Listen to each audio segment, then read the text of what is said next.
Hello, this is IFBB Pro George Dorsey, owner of Gen X Muscle. Just wanted to give you a quick pro tip. If you're anything like me, you probably actually squat in a tennis shoe. Not that I'm going to talk about these Jordans, even though they're nice.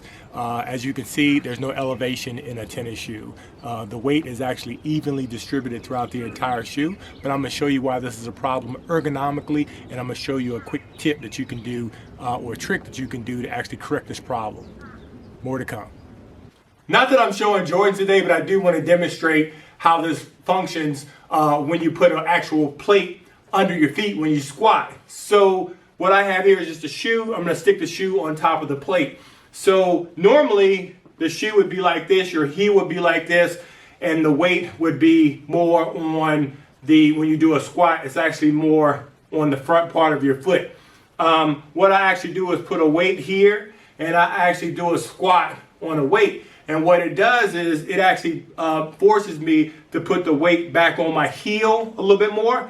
And then when I use the actual safety squat bar, I can sit back and put the weight on my butt and my hamstrings, which is where I really want the weight to be. And so it's more evenly distributed on the quad and also the hamstring.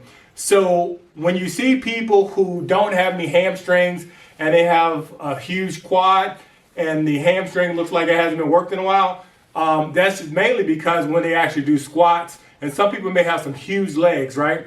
But when they actually do squats, more of the weight is on the front of the leg versus the back. So what you want to do is you want to try to make sure that that's evenly distributed, and the weight is evenly distributed from the hamstring to the quad and also the butt, right? So, and then you can see some people who squat and they have, again, huge hamstrings, no butt and no hamstrings. That's because most of the weight is on the front of the leg. So what I'm going to do is I'm going to actually demonstrate and show the squat when I'm actually doing the using the plates under my foot. So I'm going to move these, put that there, and then we're actually going to use the safety squat bar.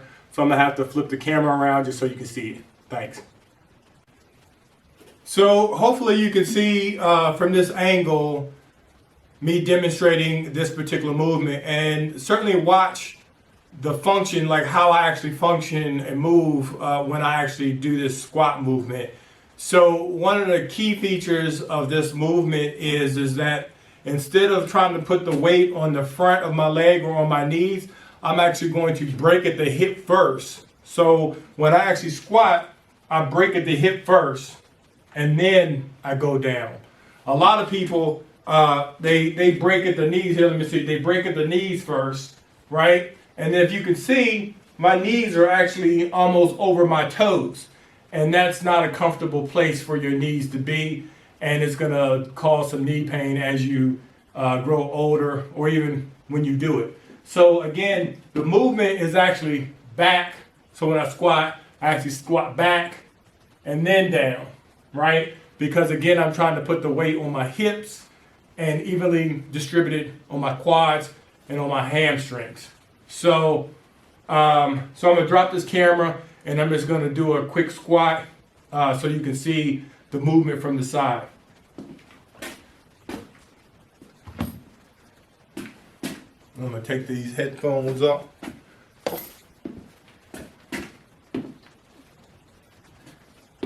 And I'm going to slow the movement down just so you can see. Again, I'm using a safety squat bar to do this.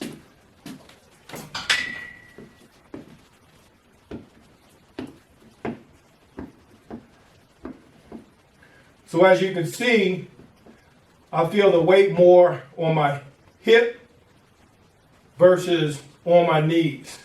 So when I actually break, I can hold the weight here on the handles of a safety squat bar, and then I could drop down into a squat. So here we go, and we're just going to do 1 or 2 reps just so you can see the movement. And again, I'm breaking at the hips first. I'm going down, right? Break at the hips first, right?